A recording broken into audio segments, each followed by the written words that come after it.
tachyons, even when there are no fixed points other than supersymmetric elements, you have the same process non-recurrently. It's just wind decay to nothing, where this hole here is not due to a tachyon rolling out potential, but due to some tunneling process where the whole space tunnels from its original shape to this one develop the hole and then grows. So an example of the general phenomenon that the non-supersymmetric theories are unstable. In this case, if you're willing to deal with metastability, and there's no reason that you shouldn't be, by putting some kind of UV cutoff on this space, you can, in the case that it's a tunneling instability, you can make the theory hang around for a long time and ignore it, talk about duality. Okay, this is all I want to say about overfold. I want to sort of give the rest of the story of the non-supersymmetric case. Yes?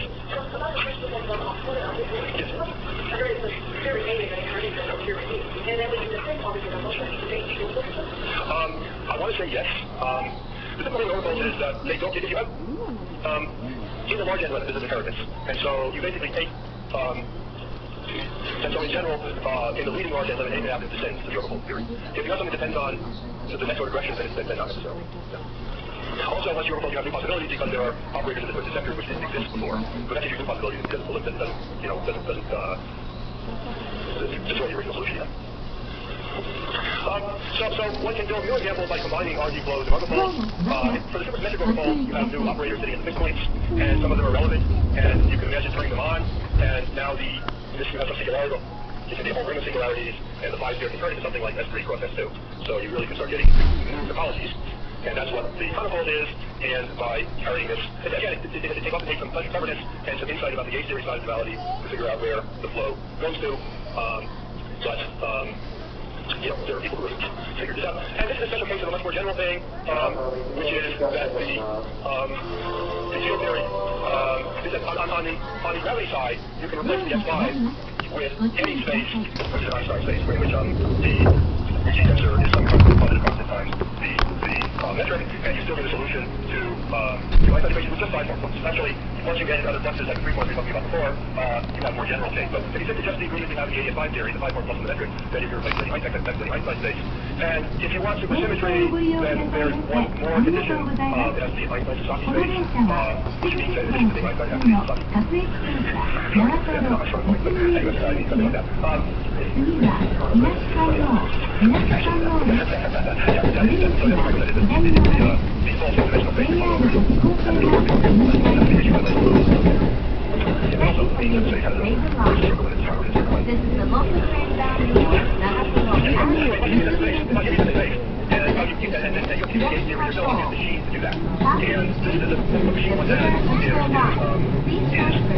Sort of idea of using combinations of realization flows, overfolding, going out of the Coulomb range, and so there's a fairly large industry of figuring out the dictionary, which is most complete in the Coulomb case, where there's a U1 symmetry of the space, and in the more general case, where there's not so much symmetry, there aren't so many symmetries. Okay. Pretty well. So the next item on my list was non-conformal brains.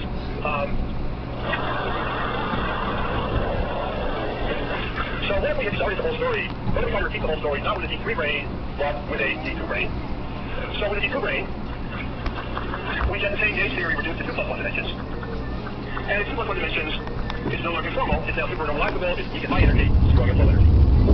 And so what we can see is that the cases are decoupling, and in one regime we have the gauge description, in the other regime we have the gravity description here. The energy itself are coupled forward. At high energy we have the gauge direction, which means the energy runs this way. I really don't like that, I really like energy running the other way, but everybody starts using C, so you got to use it.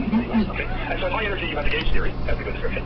Now, what happens in the other side is that you have the D2 brain geometry. And so it's the same kind of story, but again, just with respect to energy, that is the high energy part. So in the gauge theory, high energy is effectively perturbative. As you reduce the energy, it becomes more doubled. On the geometric side, you have some range of scales where the geometry is good, and as you go to higher energy, it breaks down the same way that D3 brain theory did. That is, the curvature becomes large compared to the string scale, and it no longer becomes. So when the curvature becomes large, it's 3 units. The gauge theory description is a good one. It's another fun thing that happens though, because if the curvature to zero time, which is constant in the D3 brain solution, the zero time blows up. Okay, the zero time blows up as you go to larger Z, which is lower energy still. And again, that's not a surprise. The D3 gauge theory, again, the coupling is growing a lot of energy, and that's reflected in growth of the zero time.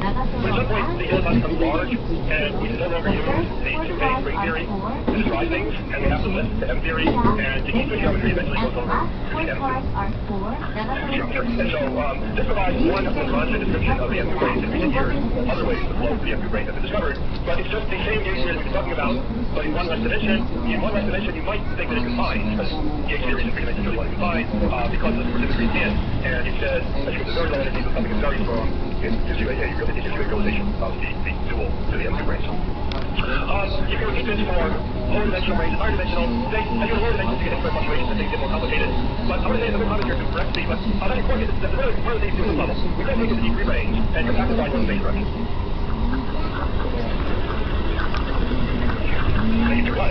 And if you think about that, on the gauge theory side, the lower dimension should be now one less dimension. It should be this is 4 dimensional, it should be 3 dimensional. So if you look on the gauge theory side, if we affected by one pixel correction, we should flow to this story of low energy. And if you on the gravity side, because of the way the metric is pitching off at large c, the direction that you identify becomes smaller and smaller, you need to p-dual, and so you get to the DQ picture. So when I just started the different dimensions fit together under application of duality. You can now do this in 2 more dimensions and take the d3s down to d0s. And I think it's fair to say that the effects that all matrix theory in this way is implied by GDSD as well. You agree on? Not really. Never agree. Okay. Yeah.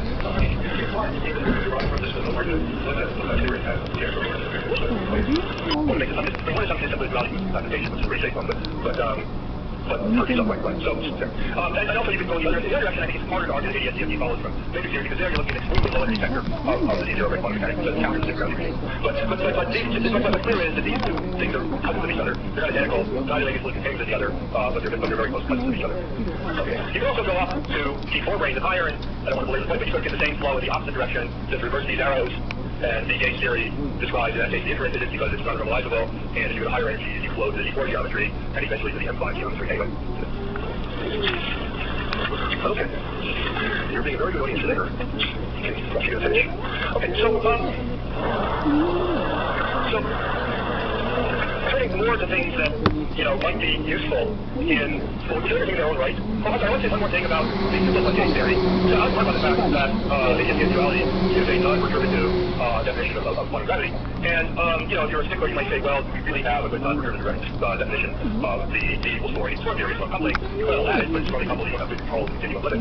So I always said, so in fact, when I make that statement, I always have in the back of my mind the equals 3 gauge theory, which is super normalizable, which means that you can put it on a lattice, preserving gauge invariance, goes like that, but without regard for supersymmetry. Because it's normalizable, you can really analytically control how the supersymmetry returns in the continuum limit, because everything's getting gauge and you have analytic control of that limit.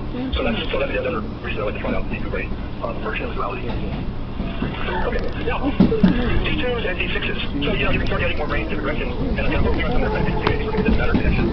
So, there's a lot of conformal field theory, even so, what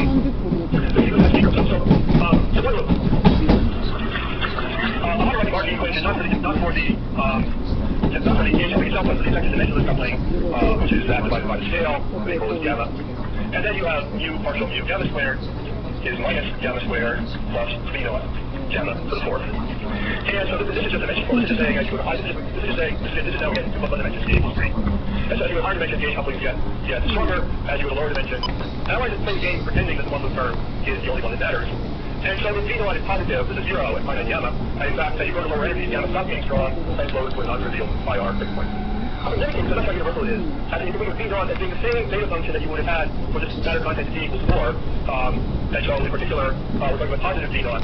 And so if you have a gauge theory which is infrared free in t equals 4 and reduced to t equals 3, then you get this non-trivial IR fixed point where the dimensional growth of the coupling is balanced by the quantum suppression of it, quantum screening of it. That's the indication that everything I just told you was reliable.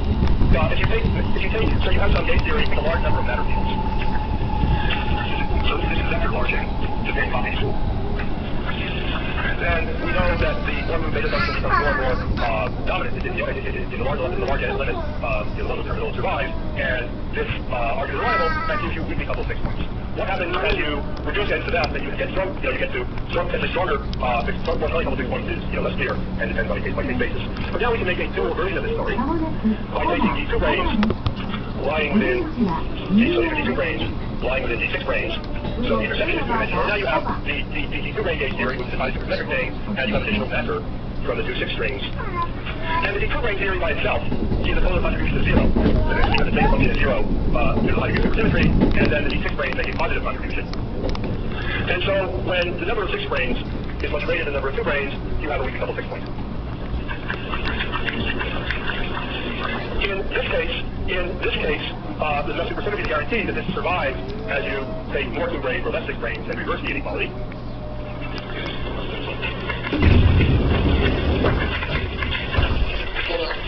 And also in this case, you can actually write down the metric of the dual theory. Normally when you have brains of different dimensions that are localized within each other or when they're fully localized enough here, you can't. But here you can secretly use the fact that when you lift the D6 brain to M theory, it becomes an orbifold 6 point. And this is actually just some orbifold version, orbifold of the M2 brain metric, which was given in earlier homework problem.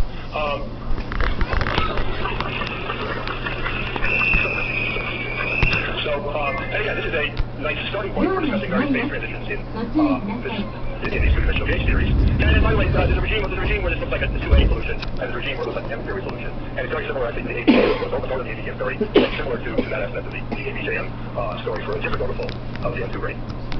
Now, the reason I'm talking about this is because I told you that I want to make a Fermi liquid. And so, the next natural step would be to turn on a chemical potential and then the density of these 2 6 strings. But in this case, because of the supersymmetry, there's more bosons and fermions there. And when you do a chemical potential, you generally expect that most of the charge go to bosons because the inclusion principle lets them all get into the low energy state, so you only get a few fermions. And so, I didn't think I could get to this last item. The last thing I'll probably talk about today is simply to replace the 2 brain with a D8 brain, where this part of the story still goes through, and this part of the story still goes through, but you're less sure about what happens to strong coupling because now there's no supersymmetry. I mean, there's no supersymmetry for one reason. Where the string here, where the strings have codimension 6, the brains have codimension 6. These strings between them are all fermionic. And this would seem to be a nice starting point for building a Fermi liquid. You take the brain configuration, take a gravity dual, turn on the potential, let the gravity tell you what happens when you have a density of fermions in equal dimension coupled to a strong, in this case, not a this is a question a lot of young people would very much know the answer to. So far, there are a number of problems which keep one from this. So this is, the best so far top-down construction of Fermi liquid. And talking about it, I don't think any of the later secrets it hasn't been especially successful so far. There are lots of instabilities. The D2 brains can repel each other along the Coulomb branch. The D2 brains can repel from the 8, which actually has a nice interpretation of chiral symmetry breaking. It just means that some fermion bilinear has got an expectation value. Also, the spherical space, the fixed sphere that surrounds the D2 brains can have modes that are actually d axions. Because there's no supersymmetry, what in many cases finds is that shape modes of the fixed sphere are unstable and it just runs off you don't know where. That's really annoying because the shape modes of the fixed sphere correspond to scalar operators, as we've seen, and you don't care about the scalars at all. They're artifacts that come along with duality and arguments that you care about it. So it's just one of the annoyances of trying to make a top-down construction. Presumably it's possible to stabilize all these things if you work hard enough.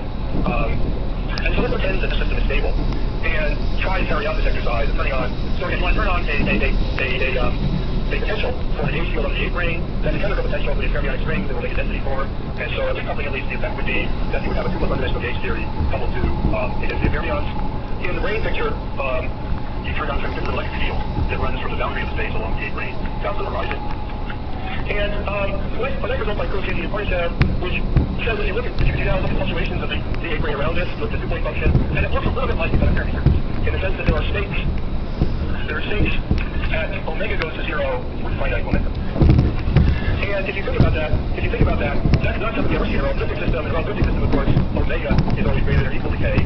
So the Fermi liquid has this distinctive behavior that here's our Fermi C, and we can take a fermion out from here and move it over here. And that has very low cost of energy because we just moved it this far in the regular direction, but it changed the momentum by a huge amount. So there is some evidence that this picture knows about this picture, and so it's really building a state of Fermi C. The problem is that these field lines not obviously are really splashing together. The field is growing, it's getting very large near the horizon, and its calculation really isn't self-consistent because the field back reacts on the space-time geometry, and also the effective action you're using, the Dirac-Moyenfeld action for the brain, is breaking down. And as I should say, some of the earlier things I mentioned today, you perturb the system, you find that some perturbation grows large at the horizon, And then, some of the other examples, it's not obvious. You have to spend some time figuring out how that resolves itself, what really happened there geometrically. And so far, nobody knows. In some sense, what the effect of the back reaction of this is on the metric, and whether this picture survives. But this is again, it's intriguing. It would be nice to understand better if this is really telling us something about the purity liquid coupled with strong gauge fields. Yes. So, I'm going to expand on this, setup of like, so the image building, we're going to do based on the fact that it's not working. No, I think the only thing, sorry, these images are all spatial mapping at time. That is fine. So, it's an object, there's another object, but it was at the time, right? So, it's huge.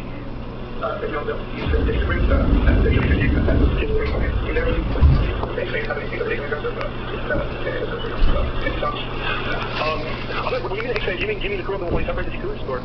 No, it's three dimensions together. I wouldn't call it H-phase. Because, I mean, what's the H? I would just call it the opposite of all the big After if you want to. Okay. So, in 60 seconds, I'll just describe the last item on my list, which is, if we go back to the G equals 3 theory, the D equals 4 theory that we started with, and replace the N equals 4 gauge multiple with N equals 2 gauge multiple, which you can do by appropriate overfolding, and then replace that contribution to the wave function with fundamentals, so we get the N equals 2 theory with N equals 2 and 0 to infinity. And so you would think that as you take double to infinity, you are morally entitled to find some middle theory which you can calculate. Right? That's kind of the rule. If you find something to take it to infinity, you can find a better way to calculate. And what's interesting is that as anyone knows, and I think the only comment really work on this is by Rosselli collaborators, as you take the coupling to infinity, in the N equals 4 case, the ADS space gets large in string units. But in this case, it seems as though everything stays string scale, which means that the funnel is not only over 1, and if there's a dual description, it's going to be free rather than super gravity-ish. And so when I told you what the conditions were for the valuable, I said strong coupling, but if strong coupling does not imply large number of dimensions. It really is, because super gravity, you need strong coupling and consequently large number of dimensions. So here's another open problem, how you calculated this theory at strong coupling. Maybe it's a good string dual, and that would be a nice thing to understand. Okay, so amazingly, I just about exactly got through my whole outline. I think I wore you all down. But by and large, you've been a great audience. I think I've been more than you have been the best audience, the most persistent and most questions. So thank you.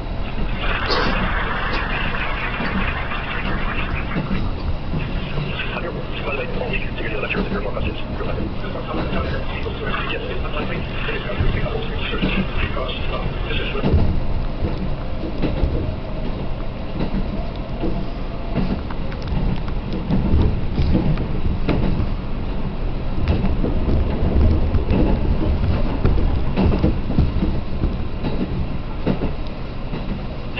derivation I started with, and it's probably a good thing because there really is more to great gauge gravity than thinking of the horizon of the brain, which is how we always think about it. There's also really more to it than thinking about the graviton about data ones. I mean, we still don't know them.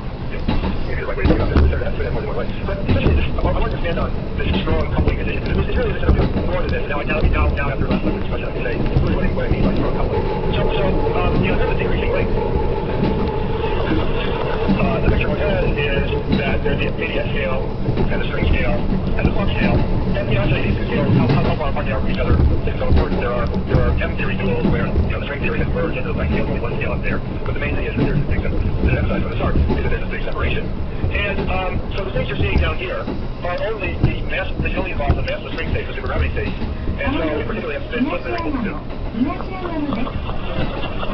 So in this framework, so given the discussion last time about the relation between the mass of the states and their dimensions, it means that in this framework, operators spin greater equal to get large dimensions. And since, so if you look at canonical dimensions, if you look at canonical dimensions, you can easily make spin operators that come from the derivative, which have small canonical dimensions. So that means in particular there are large anomalous and large, really large anomalous dimensions. And this implies strong coupling, very strong coupling. So of course, so it's not really true that the arrow inverse runs the other way, that very, very strong coupling implies large anomalous dimensions. And so I guess I should say, well, the more precise condition is this.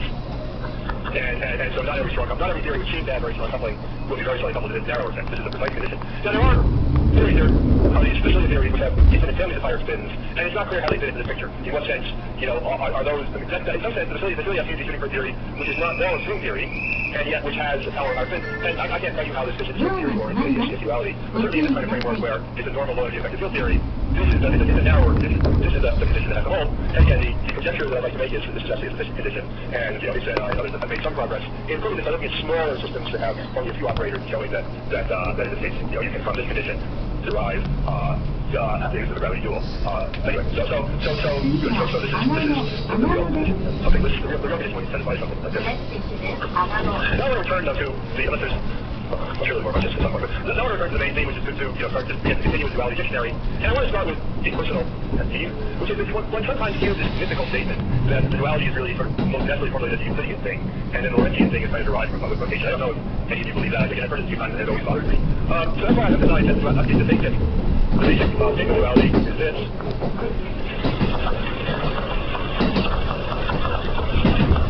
Operators in the CFT and operators in the form, whatever those are. And the way to get in is that the quantized part of this operator, the quantized part of this operator is the dictionary often starts with some both signatures, and it's true in both signatures. Only, when you bring that step when you're observable to the space, when we say that the duality is a one-to-one mapping of the eigenvalues of the Hamiltonian, that statement is not Euclidean or Lorentzian. That's a statement of some single time, and the difference between Lorentzian is whether we call forward in time with e to the minus ht or with e to the minus I ht. So it's really just that statement is timeless, and then you build Euclidean or Lorentzian geometry by evolving from. Okay, and it's that piece. But I'll take the first calculation simultaneously in the Costian and Lorentzian signatures. So now, the simple thing to ask about is the 2-point function. And as I mentioned earlier, of course, this is only constrained by symmetry except for normalization, but it's a good warm-up for things that have more physics in them. And so according to the dictionary, this is the limit of the propagator. And this is something once you calculate, actually, so this is just a Klein-Gordon propagator from the field in the space.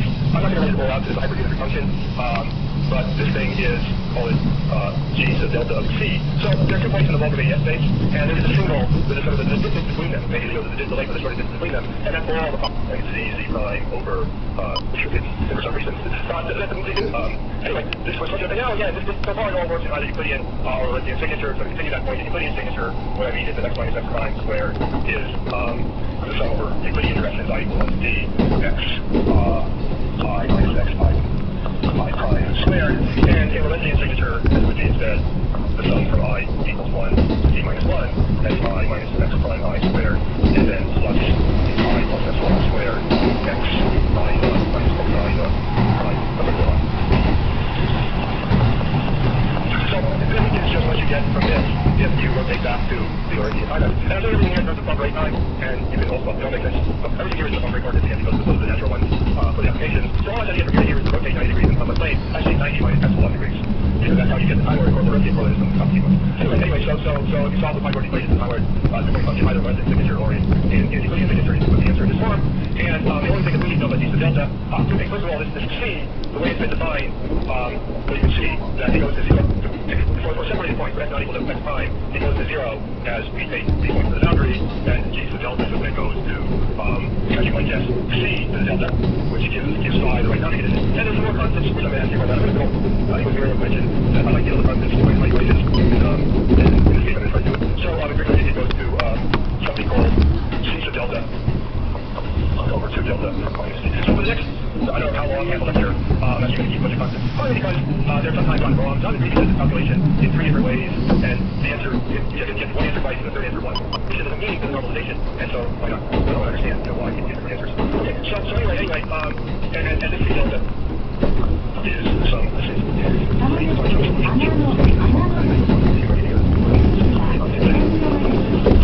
let's put this in the boundary. You get c to delta. There's a slight convention in this field, and this is not it. So I'm going to put another normalization constant c sub o into there, and later on tell you what the standard convention is for c sub o. Okay, and so when you combine that with that, the 2-point function. So you plug this in there, take the limit, and the 2-point function.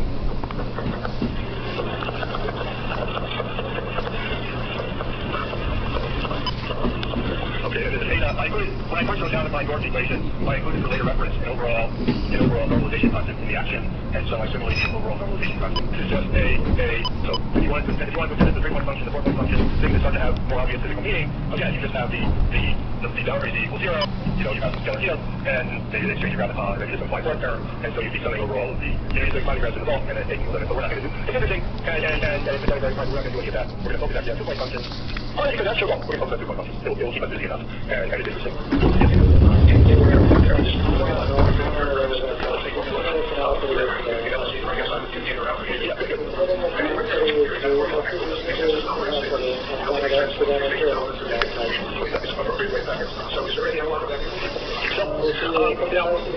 I've never studied axiomatic field theory, and that's not what you're asking about, right? I mean, we're supposed to interpret these things as some kind of distribution set. That's what you're really asking.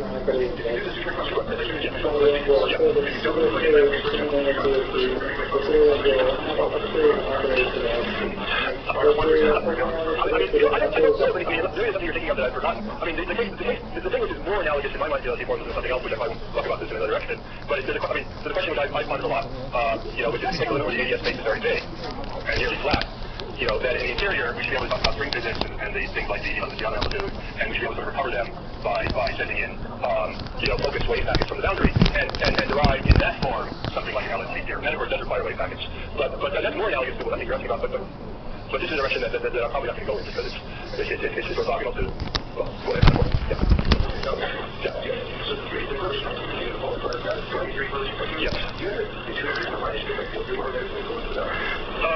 So symmetry. So field theory of the boundary. Field theory. There's a small number of axioms: conformal invariance, operator quad expansion, associativity, and so conformal invariance is guaranteed by construction. The operator quad expansion again is just insertion of a complete set of states, so it's kind of guaranteed by construction. And associativity similarly is just insertion of a complete set of states to different channels. So I think it's the psychology that this definition satisfies. I know this is your question, but if it was, that's just the point that I'd like to make. That I think it's almost a psychology that if you have a theory of gravity, any theory of gravity in the vault, this construction then gives you something that satisfies the axioms of small field theory. Is that your question? There's why would exchange them to this function like that.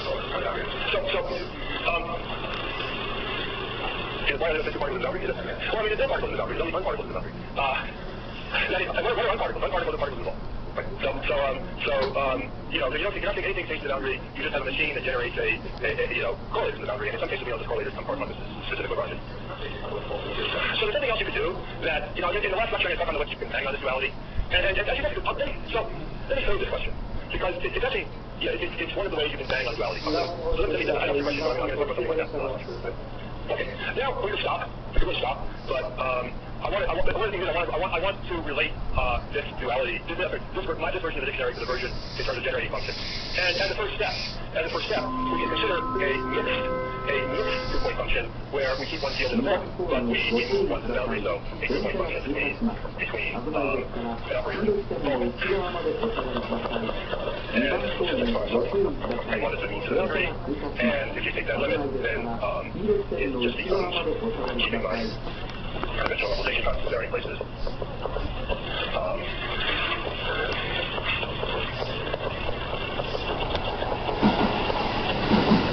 And now, if you look at this question, so again, this is an operator boundary. If you look at this question, and the second operator everything. As you move the second point to the boundary, this goes to 0 for positive delta, unless x minus x prime is 0, in which case it blows up. So it's really sort of delta function-ish. And if you integrate this and calculate its weight, you find that as it goes to the boundary, the leading behavior is indeed a delta function. Well, first of all, there's z to the d minus delta, that's the total weight in that function, times the delta of x minus x prime, and then actually this constant was pulled out because it just is not canceled out, and so you're left with this, everything else is there. And sorry. No, sorry, that's right. So before we talk about conventions, let's talk about what this looks like. So what we're saying is that if we put an operator in the CFT and then probe it in the vault, this is exactly the non-normalizable fault. The flow off of the mode that was previously fixed to 0. So this statement here that operates equivalent to the statement that an operator in the boundary sort of has the effect of turning off. In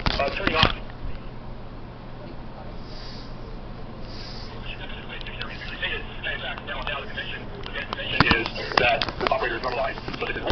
So that an operator turns on this mode with unit coefficient. And so that's the convention that we'll take. So you go back now and simplify all the equations by using that convention. Oh, yeah, it's a good point too that it's convenient. Now that I've had my diatribe and done my calculation, which is equally valid in Euclidean or Lorentzian, now I'm going to actually fix to a Euclidean metric simply because in Lorentzian metric there's an I here. And so I got to carry around a bunch of i's in the equation, and nobody does. They always do these calculations in the Euclidean signature. Now we're in Euclidean signature, and this is one.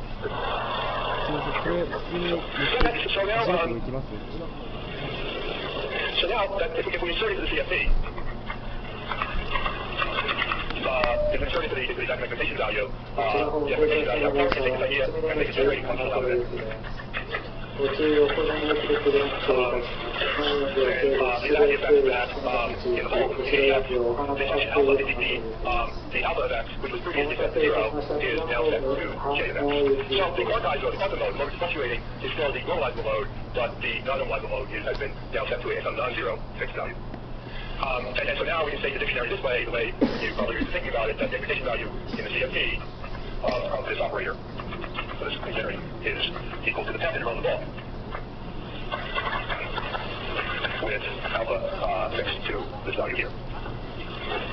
Also, in the planar limit, in the large n limit, the ball theory is classical, and this is now just e to the minus as classical with given the condition of the non-normalizable mode. So this is the U statement of the well, the reason I cover that one is because it's easier to think about just switching between things. But it's easier to think about switching between signatures down here. You have to think harder, maybe about how to switch things. It's not that much harder, but you start to get more confused, I think. Okay, so I'm going to spend a few minutes on how you actually do this calculation over here. Because again, at this point again, that John and Gary the literature so different answers, and again, I want to explain why that is. So again, the action is a conventional normalization, and then CDXTD, and then justify your action.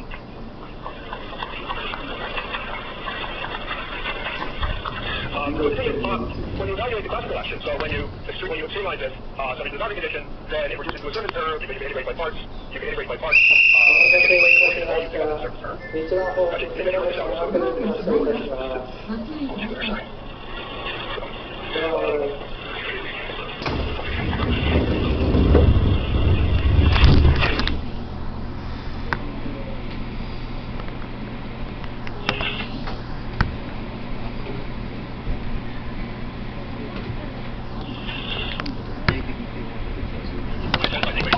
So you can drop the ball curve, and I don't think I move the lower bound of Z down to some low value epsilon rather than 0. So you have to back on that cancel, and we eventually take epsilon to 0. And so again, you can solve the graphical equation of motion with this boundary condition. So you solve the graphical equation of motion with this boundary condition, plug that into the action, you get the surface term, you evaluate it, and it looks like this, except again, it has a slightly different normalization function than describes. And, it's not a big deal, but eventually you get both calculations is worth understanding what went wrong. And then wrong, I think there's always what went wrong, but there's a simple way to think about it, which is the following. This action stands needs the original action needs a surface term added to it. And the reason is you vary by the bulk term in the variation and the surface term in the variation. And in order to have a good action principle, you need the surface terms in the variation to vanish. When you kill all variations allowed by your boundary conditions, you need the surface term in the variation to vanish. So in fact, the original action needs an additional surface term. Before I go into the notes, there's no reason to put the ball on the board, but I want to explain the logic of it.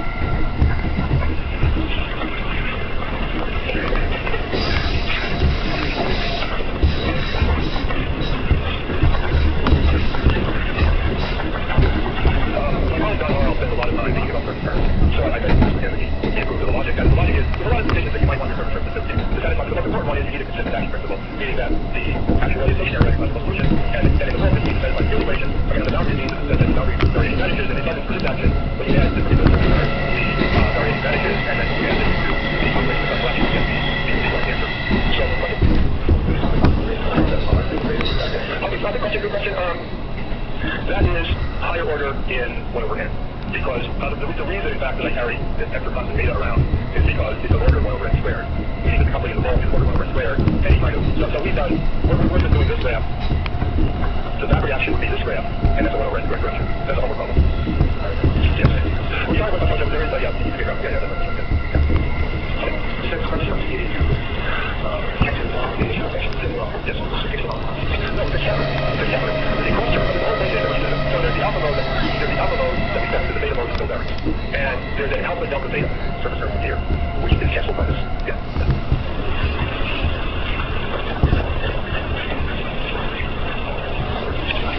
Anyway, kind of I'll see each point, but it's quite a confusion. It's quite a bit of a confusion. It's not really, it might be left your not doing the calculation three ways. I think that's what I just wanted. Okay, so, well, actually we're going pretty well. So, I want to do one more simple function. This one that has a meaning, and that well, this one has a meaning also that will segue in later lecture, in later lecturers to into this stuff. It's always a two-point function of the independent tensor.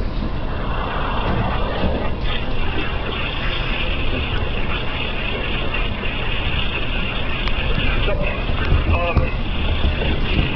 the independent tensor has dimension p. That's always true. This follows from the word eddy. And so, because of the scalar field, it's dual the fluctuation of the metric. So H is the fluctuation of the metric. If the scalar field, you would then say the two modes go as Z to the D and Z to the 0. And again, that's right if we refer the metric, that's right for not the metric, but for the metric by the mobile inertial force, or so H, U hat is H mu times D. Let's see how we do the G nu is like D squared, is that sort of D squared in the background. And so the G bar, if you have remove that is L over C, and so H mu has back to the inverse, so it's times C squared over L squared. Well, let me turn that around. H mu nu is L squared over C squared times H mu hat nu hat, and so the two modes of it go as Z to the D minus 2 and Z to the minus 2.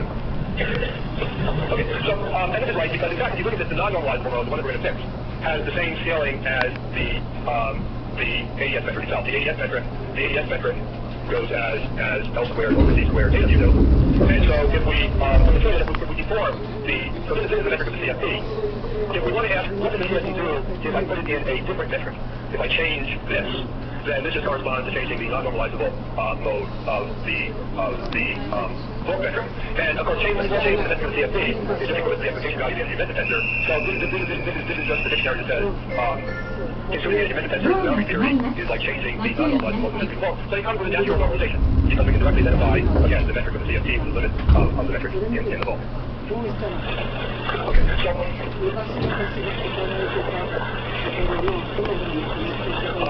so metrics are definitely going to have indices, but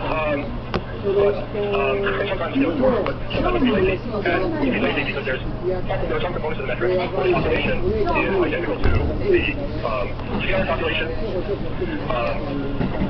And as you can see here, namely, if we take the transverse components of the metric, so H12 with K in the direction, the full reaction. So I guess that's the concept I'm going to focus on. Yeah, that's going to keep it on this.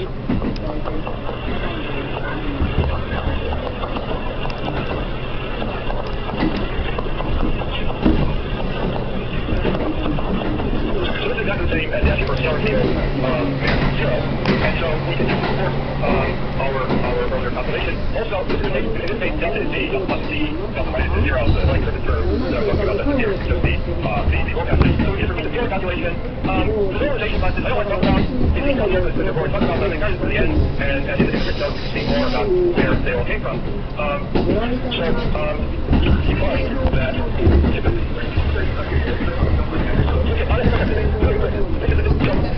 the reduction would be we have this second root term method. I'm sorry, this is of course the even function heading for first one. So in fact, when I said no, I was exactly wrong. The solution for it's not what I wrote here. It's even function because the data are exactly worked out in the other one.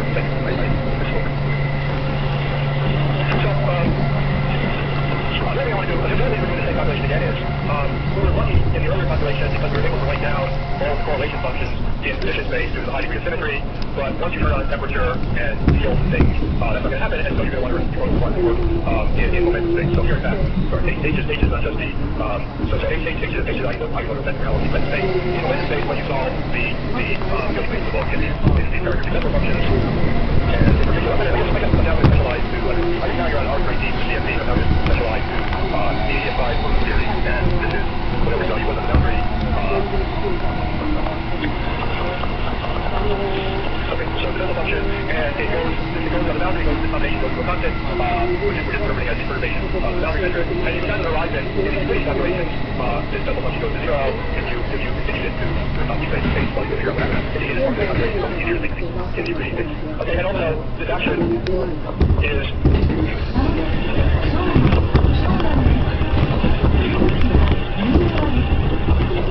after using the equation of motion. And if you, so in order to evaluate the classical action with this solution, we need to expand out the classical solution to a few powers of C, of epsilon, and the finite case. So,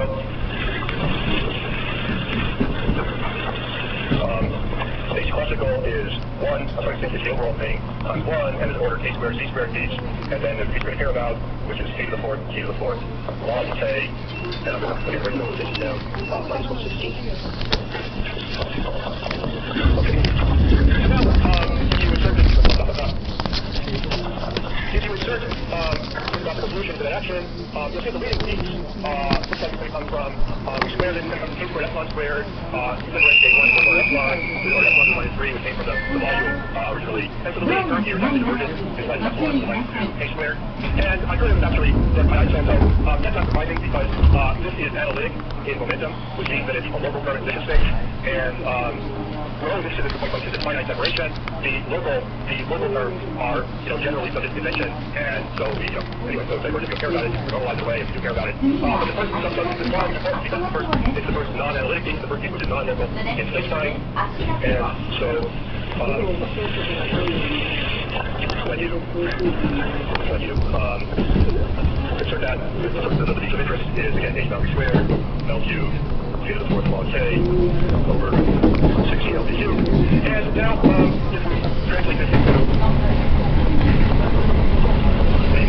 function, and if we let me actually do this because it's really incredible. So we're getting the aspect of the expectation action and the definition of here there. The definition of constant is definition of constant. Definition of function, so you can factor the volume here, which is cubed as well. And so when you instead of updating the constant, we don't for you the value of the ratio, and you can make definition of constant so that the constant is only applies to something to this.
It was about, how do we derive it? It's an incremental function. I think it's just a more direct thing to say you're trying to, you might see my desk, and that's the only criteria. Yeah.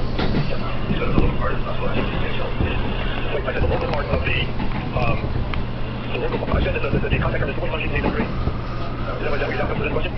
Oh, okay, that's interesting. You're saying that in this work of the board members that they got it from. It's true. Yeah, it's true. But what's also true is that the contact cards are strongly functional of the convention, and they basically tell you what they mean there. So in their framework, local contact cards, see the cards that agree, that's because it's in a context where they made a specific definition of how they're going to find the corollary there. So my last subject then is, so we don't really only one example, the N equals 4 example, that block the symmetry, and I there are a lot of different ways that you can bang on this, and get much more diverse examples. And the way it's really, list a few goals. One goal I mentioned earlier in comments is rule the landscape of the same structure that gives you the landscape of stabilized feedback and gives you a lot of headed there functions. And so this is much easier to play in theory in different ways. As a dictionary, automatically generates correlation functions. And so you have to theory, and so there's some object that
in addition to, you can probably hear I'm a little bit stuffy, a little bit sick. That's only going to exaggerate my